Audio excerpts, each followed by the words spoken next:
Well, it's a massive crisis that has hit India's public sector banks. Bad news from PSU banks. Today it got what it feared and more, in fact.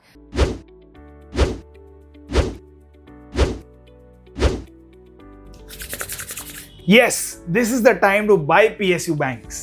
Hi, मैं हूं अपूर्व शेठ और मैं आज लेकर आया हूं मेरी सबसे फेवरेट ट्रेडिंग स्ट्रैटेजी। जी हां दोस्तों, मैंने अपने RSI इंडिकेटर वाले वीडियो में आपसे प्रॉमिस किया था कि मैं मेरी फेवरेट स्ट्रैटेजी जो कि है बुलिश डाइवर्जेंसेस या डाइवर्जेंसेस, इसके ऊपर बहुत जल्द एक वीडियो लेकर आऊंगा।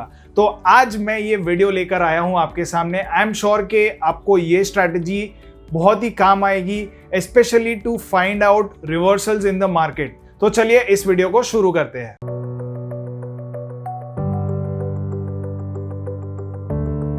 तो आज के इस वीडियो में हम क्या क्या देखने वाले हैं, तो सबसे पहली चीज हम एक रिकैप ले लेंगे RSI इंडिकेटर का, फिर हम देखेंगे contrarian trading with RSI divergences क्या होते हैं और ये कैसे काम आता है, फिर हम देखेंगे steps to identify reversal in stocks, और फिर फाइनली मैं आपको एक स्क्रीनर दूंगा जिससे आपको high probability trading opportunities identify करना बहुत ही इजी हो जाएगा। और फाइनली फिर मैं आपको प्रैक्टिकल एग्जांपल्स बताऊंगा जो कि मैंने PSU बैंकिंग स्पेस में इंप्लीमेंट की है ये स्ट्रैटेजी, और एक बार नहीं दो बार, 2016 में और 2020 में। तो इन दोनों सालों में मैंने ये स्ट्रैटेजी यूज की है, PSU बैंकिंग स्पेस में बहुत ही काम आई है टू आइडेंटिफाई रिवर्सल्स, और इनके अलावा भी हर एक सेक्टर में ये स्ट्रैटेजी बहुत काम आती है। तो आई एम श्योर कि ये वीडियो आपको बहुत ही हेल्प होने वाला है। तो इस वीडियो को ज़रूर लाइक कीजिए, शेयर कीजिए अपने फ्रेंड्स और फैमिली मेंबर्स के साथ, और हाँ, हमारी चैनल को सब्सक्राइब करना बिल्कुल भी मत भूलिएगा। तो और सब्सक्राइब करने के बाद तुरंत ही आप बेल आइकन दबा दीजिए ताकि आपको आगे आने वाले वीडियोस के बारे में तुरंत ही जानकारी मिल सके। तो सबसे पहली चीज़, RSI इंडिकेटर क्या है। मैंने अपने पिछले वीडियो में RSI इंडिकेटर के बारे में डिटेल में कवर किया था, तो मैं इस वीडियो में बहुत ज़्यादा डिटेल में नहीं जाऊंगा। आप वो वीडियो देख सकते हो ताकि आपको RSI के बारे में कंप्लीट जानकारी मिल सके। तो RSI बेसिकली वेल्स बिल्डर ने 1978 में डेवलप किया था। ये एक पॉपुलर मोमेंटम इंडिकेटर है। बेसिकली ये इंडिकेटर कंपेयर करता है पिछले दिनों के जो भी आपने टाइम पीरियड लिया है, पिछले उन दिनों का रीसेंट गेन्स और रीसेंट लॉसेस। तो इन दोनों को कंपेयर करने के बाद एक नंबर आता है, वैल्यू आती है, जिसको हम डे टू डे बेसिस पे प्लॉट करते जाते हैं, which is called a relative strength index or RSI। तो वेल्स बिल्डर ने ये 14 पीरियड रिकमेंड किया था टू प्लॉट दिस RSI, और RSI is a banded oscillator, it moves between 0 and 100। तो पिछले वीडियो में मैंने आपको RSI कैसे कैलकुलेट करते हैं इसके बारे में भी बताया था, और ये भी बताया था कि हमें ये मैन्युअली कैलकुलेट नहीं करना है, सारे ही सॉफ्टवेयर्स में ये इंडिकेटर ऑटोमेटिकली प्लॉट होके आता है, तो हम इसमें इन डेप्थ नहीं जाएंगे। और फिर फाइनली मैंने आपको ये बताया था कि RSI को इंटरप्रेट करने के क्या क्या तरीके हैं। तो जैसे कि मैंने पिछले वीडियो में भी कहा था कि RSI को इंटरप्रेट करने के अनगिनत तरीके हैं। There are infinite ways to interpret RSI। तो हर एक ट्रेडर की अपनी अपनी स्ट्रैटेजी होती है RSI को देखने की, उसे समझने की, और उससे मार्केट्स को इंटरप्रेट करके ट्रेड करने की। तो हर किसी का एक अपना अपना फेवरेट होता है RSI इंडिकेटर में। वैसे ही मेरा एक फेवरेट जो पार्ट है, पोर्शन है, वो है डाइवर्जेंसेस का। I feel that divergences play a very strong and important role to identify reversals, और मुझे ये reversals identify करने में RSI divergences ने बहुत ही हेल्प की है, और मैं ये चाहता हूँ कि आपको भी ये उतना ही हेल्प करे, और ये सिर्फ शॉर्ट टर्म ट्रेड्स के लिए नहीं बल्कि मेजर रिवर्सल्स आइडेंटिफाई करने में हेल्प होता है। तो हम आगे वीडियो में देखेंगे कि कैसे मैंने RSI डाइवर्जेंस यूज करके SBI में मोर देन 100% के गेन्स आइडेंटिफाई किए हैं। तो चलिए अब देखते हैं RSI डाइवर्जेंसेस क्या होते हैं या डाइवर्जेंसेस क्या होते हैं। तो when price and RSI is moving in the same direction, they are said to be in gear. तो जैसे ही RSI और प्राइस, मान लीजिए कि प्राइस नीचे जा रहा है और RSI भी उसके साथ साथ ही नीचे जा रहा है, तो they are said to be in gear, और इसमें कोई नई बात नहीं है। जनरली ऐसा ही होता है कि जब प्राइस जाता है नीचे तो RSI भी नीचे जाता है, और प्राइस जब ऊपर जाता है तो RSI भी ऊपर जाता है। So when both of them are moving in tandem with each other, it is considered as a healthy trend. वो कोई भी ट्रेंड हो सकता है, ऊपर का या नीचे का, लेकिन जब दोनों साथ में मूव कर रहे हैं तो that is considered as good. तो अब ये डाइवर्जेंस मतलब क्या? So a divergence occurs when the trend of a security's price doesn't agree with the trend of the RSI. तो मान लीजिए कि एक स्टॉक का प्राइस अगर नीचे जा रहा है और RSI नीचे नहीं जा रहा है, वो फ्लैट है या फिर ऊपर की तरफ मूव कर रहा है, तो दैट इज अ सिग्नल और अ वार्निंग साइन के there is something going on in the stock. तो RSI डाइवर्जेंस एक सिंपल एग्जांपल लेके एक्सप्लेन करता हूं मैं आपको कि मान लीजिए कि आप एक कार चला रहे हो और कार काफ़ी तेज़ी से आगे बढ़ रही है, तो आपको मान लीजिए कि अगर यू टर्न लेना है तो आप इमीडिएटली ऐसे तो यू टर्न नहीं लोगे। You would give the indicator, you will slow down the car, आप फिर इंडिकेटर दोगे, आपको लेफ्ट जाना है या राइट जाना है, जो भी जिस भी डायरेक्शन में जाना है आप उस तरफ का इंडिकेटर दोगे और फिर इवेंचुअली जब आपको एक मोड़ दिखेगा तब आप वहाँ से टर्न ले लोगे। तो RSI डाइवर्जेंस भी ठीक उसी तरह काम करते हैं। RSI divergence gives you a early warning के जो ट्रेंड चलता आ रहा है वो चेंज हो रहा है या चेंज होने की संभावना है। अब इसका ये कतई मतलब नहीं है कि RSI डाइवर्जेंस हुआ तो स्टॉक रिवर्स करेगा ही, but it is a sign or it could be considered as a high probability that the stock could reverse. So जब भी मोमेंटम और प्राइस कंफर्म ना करे तो आपको चौकन्ना हो जाना है। You have to be aware that the prevailing trend may be about to reverse. अब डाइवर्जेंस में दो प्रकार होते हैं, बुलिश डाइवर्जेंस और बेरिश डाइवर्जेंस। चलिए हम देखते हैं दोनों का मतलब क्या है। सो अब bullish divergence occurs when the indicator moves higher at the same time the stock price is declining। तो आपके स्क्रीन के सामने आपको प्राइस दिख रहा है और उसके साथ साथ मैंने RSI भी प्लॉट की है। तो आप देख सकते हो कि प्राइस यहाँ पे डाउन ट्रेंड में है और RSI भी उसी के साथ साथ नीचे जा रहा है। लेकिन एक पॉइंट ऐसा आता है कि जहाँ पे प्राइस और RSI दोनों बॉटम हिट करते हैं और उसके बाद ऊपर भी जाते हैं दोनों, लेकिन प्राइस एक और नया लो बनाता है लेकिन RSI नया लो नहीं बनाता है। RSI in fact forms a higher low. मैंने अपने डाउ थियरी वाले वीडियोस में हायर हाइज और हायर लोज के बारे में आपको बताया था, तो अगर आप इससे वाकिफ नहीं हो तो आप वो वीडियोस देख सकते हो ताकि आप हायर हाई और हायर लोज आइडेंटिफाई करना पहचान सको। तो इस पर्टिकुलर केस में RSI एक हायर लो बना रहा है विच इज़ अ साइन के यहाँ पे ट्रेंड चेंज हो रही है। सो जैसे मैंने बताया कि एक कार यू टर्न लेने से पहले इंडिकेटर देती है, लेफ्ट या राइट का सिग्नल देती है, स्लो डाउन होती है। तो RSI में जो डाइवर्जेंस यहाँ पे दिख रहा है that acts as a indicator के जो डाउन ट्रेंड चली आ रही थी वो अभी चेंज होने के आसार है, संभावना है। So this is how bullish divergence works. अब मैं आपको बेरिश डाइवर्जेंस के बारे में भी बताता हूं। So a bearish divergence occurs when the indicator moves lower as the stock price continues to rise। तो जैसे हमने बुलिश डाइवर्जेंस देखा उसके ठीक अपोजिट बेरिश डाइवर्जेंस होता है। बेरिश डाइवर्जेंस में स्टॉक प्राइस एक नया हाई बनाता है लेकिन जो इंडिकेटर है RSI इंडिकेटर वो नया हाई नहीं बनाता। तो जैसे कि आप यहाँ पे अपने स्क्रीन पे देख सकते हो, स्टॉक एक नया हाई बनाता है लेकिन RSI एक लोअर हाई बना रहा है। सो लोअर हाई का मतलब क्या है कि इसमें मोमेंटम कम हो रहा है। So this is a sign के जो एंथुजियाज्म था बुल्स में स्टॉक प्राइस को ऊपर ले जाने का वो धीरे धीरे कम हो रहा है और this is a warning sign के आपको एटलीस्ट अपनी पोजीशंस हल्की कर लेनी चाहिए या स्टॉप लॉसेस टाइटन कर लेने चाहिए। तो ये हो गए बुलिश और बेरिश डाइवर्जेंस। अब इस वीडियो में हम बुलिश डाइवर्जेंस पे फोकस करेंगे। बुलिश डाइवर्जेंस आपको बॉटम पे एंट्री लेने की सिग्नल देगा। It will act as a contrarian indicator. एक ट्रेंड जब जैसे ही खत्म होने के नज़दीक होती है उसी वक्त आपको बुलिश डाइवर्जेंस ये सिग्नल दे देगा कि यहाँ पे ट्रेंड डाउन ट्रेंड खत्म हो रहा है और यहाँ से अप ट्रेंड चलने की संभावनाएं ज़्यादा है। तो this is a very good thing for retail investors जो कि ज़्यादातर लॉन्ग साइड पे ट्रेड करना पसंद करते हैं। तो आप इस स्ट्रैटेजी को कैश मार्केट में और FNO मार्केट में दोनों ही जगह पे यूज़ कर सकते हो और ये इंट्राडे, डेली, वीकली सारे टाइम फ्रेम्स पे काम करती है। लेकिन मैं फोकस करूंगा डेली और वीकली टाइम फ्रेम्स पे क्योंकि यहाँ पे बहुत बड़ी अपॉर्चुनिटीज आपको मिल सकती है। तो लेट्स सी वन एग्जाम्पल। तो अब आपके स्क्रीन के सामने है SBI का एग्जाम्पल। मैंने यहाँ पे SBI का वीकली चार्ट लिया है। ये स्ट्रैटेजी जैसे मैंने बताया डेली वीकली हर एक टाइम फ्रेम पे यूज हो सकती है। तो अब मैंने यहाँ पे 2 टाइम फ्रेम्स पे मार्किंग्स की हुई है। पहला है 2014 का। 2014 में भी SBI और PSU बैंकिंग स्पेस में काफ़ी सेंटिमेंट्स नेगेटिव थे। कोई भी SBI या फिर कोई भी PSU बैंक स्टॉक को हाथ भी नहीं लगाना चाहता था, लेकिन यही वो वक्त है जहां पे आपको कॉन्ट्रेरियन ट्रेडिंग की अपॉर्चुनिटीज मिल सकती है।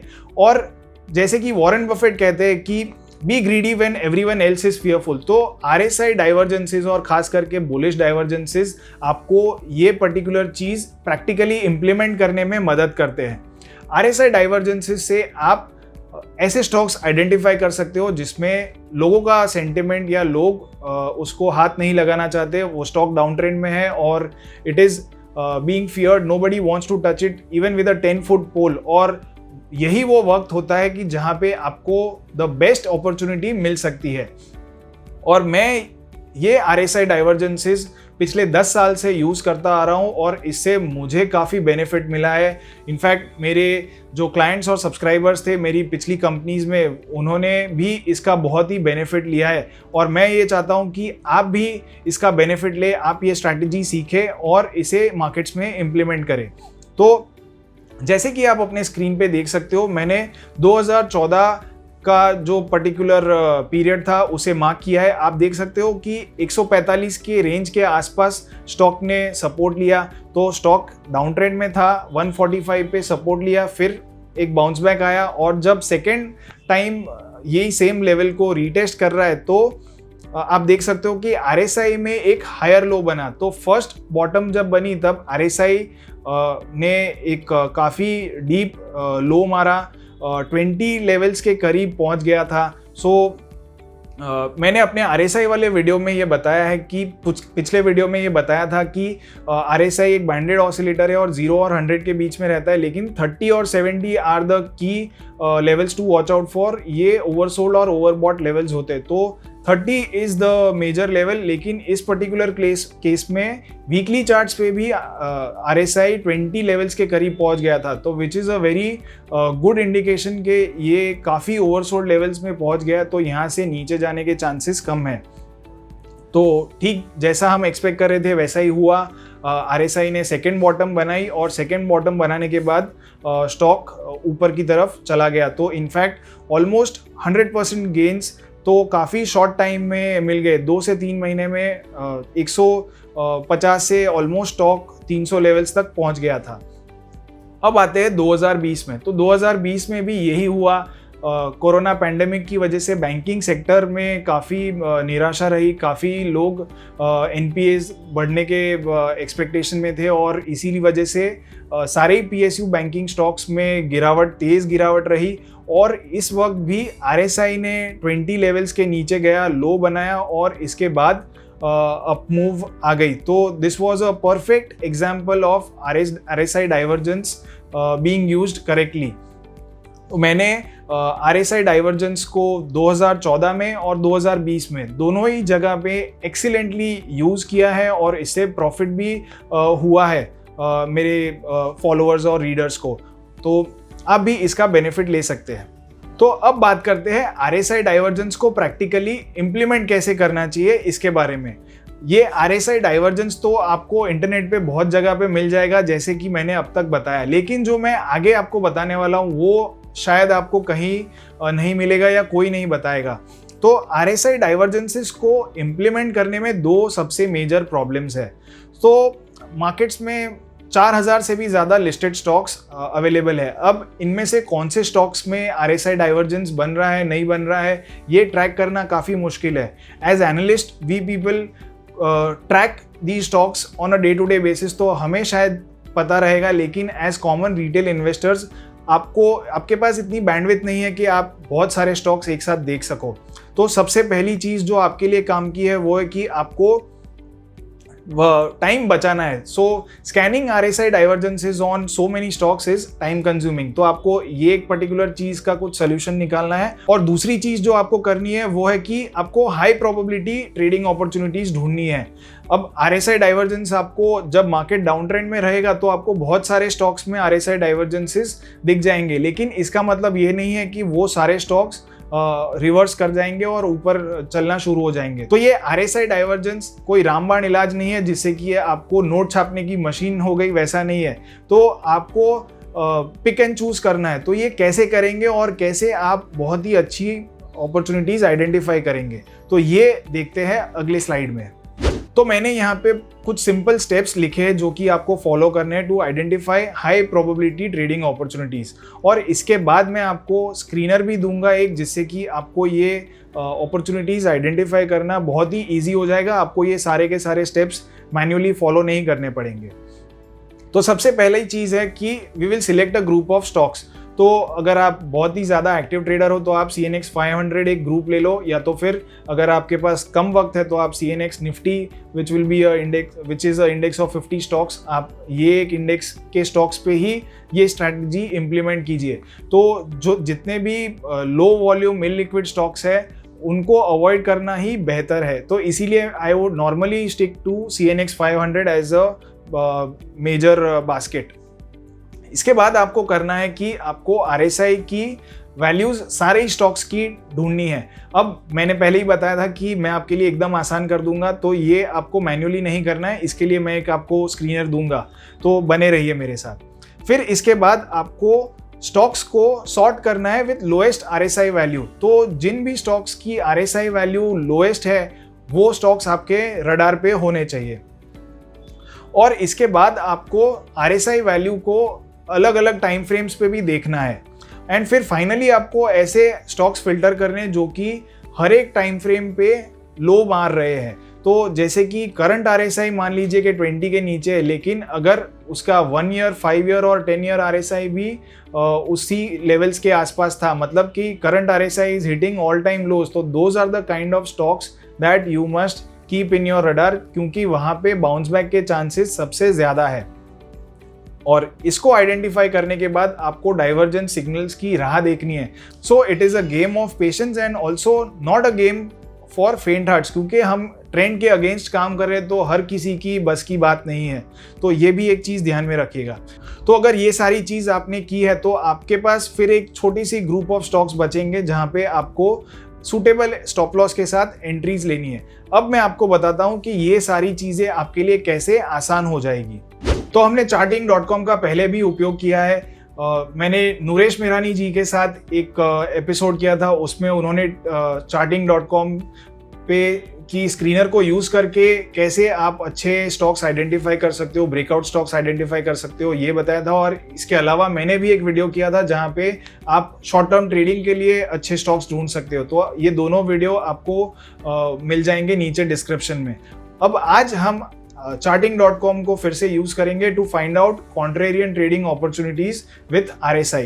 तो चलिए इस लिंक को क्लिक करते हैं। तो जैसे ही आप ये लिंक को क्लिक करेंगे आपको ये CNX 500 की एक पूरी लिस्ट मिल जाएगी जहां पे मैंने इन सब स्टॉक्स पे RSI कैलकुलेट करके रखी है। ये एक स्क्रीनर बनाया है जहां पे आपको लेटेस्ट RSI पता चल जाएगी। आपको वो पर्टिकुलर स्टॉक का 1 ईयर लो RSI क्या था वो भी पता चल जाएगा, 3 ईयर लो क्या था वो भी पता चलेगा, और 5 ईयर लो क्या था ये भी पता चल जाएगा।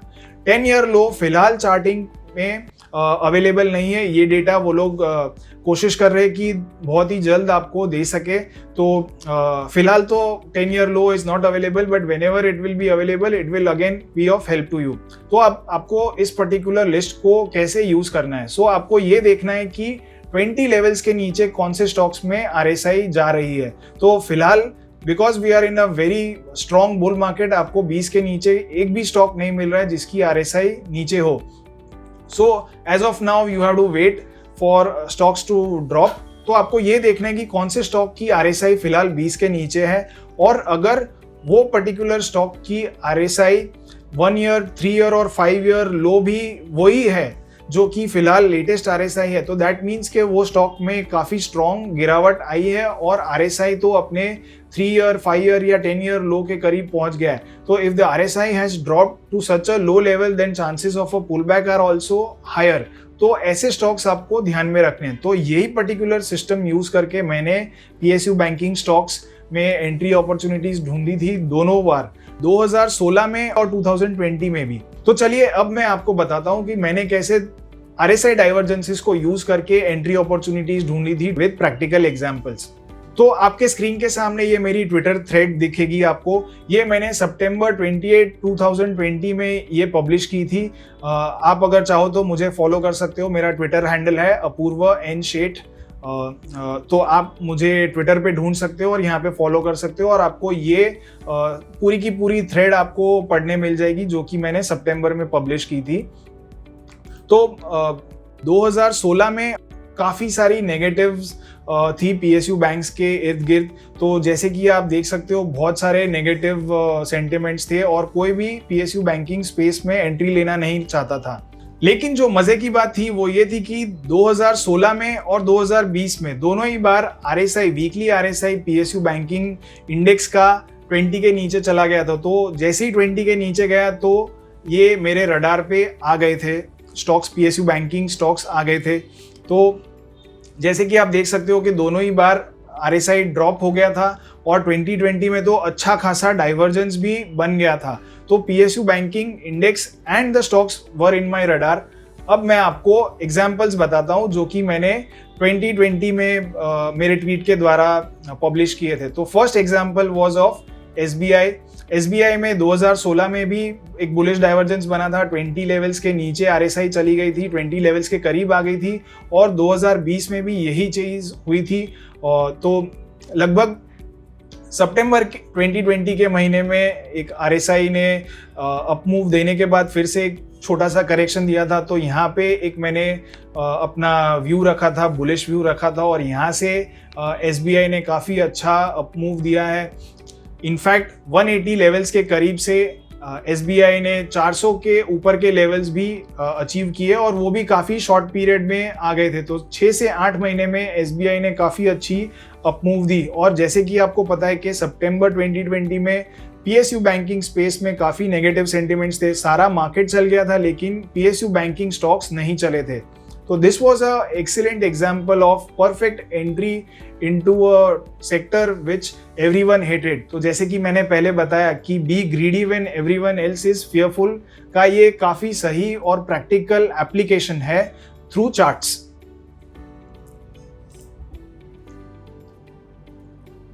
तो अब यहाँ पे एक और एग्जाम्पल है पंजाब नेशनल बैंक का। तो 2016 में पंजाब नेशनल बैंक में भी लो डाउन ट्रेंड था और RSI ने एक डाइवर्जेंस दिया और सेम चीज हुई थी 2020 में भी।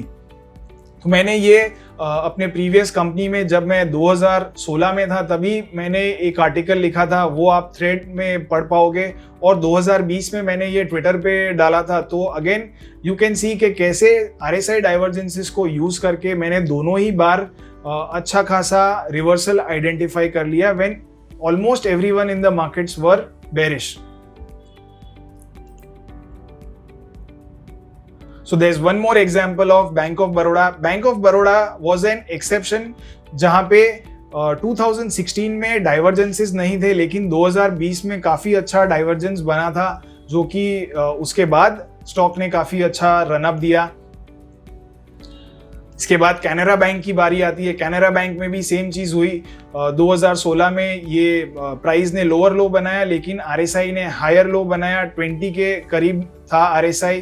और ये तो मैं वीकली RSI की बात कर रहा हूँ। अगर आप डेली RSI देखोगे तो डेली RSI तो काफ़ी स्टॉक्स में 10 के नीचे चला गया था।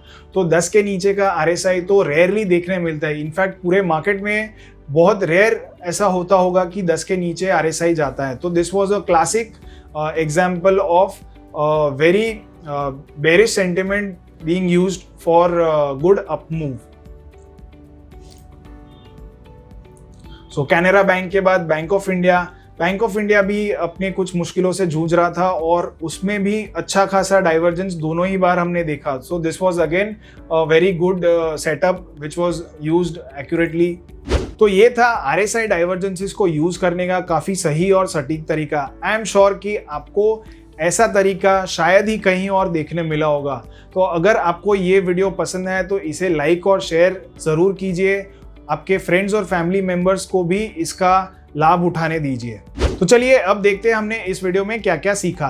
तो सबसे पहली चीज़ हमने देखी कि RSI can help you identify contrarian trading opportunities.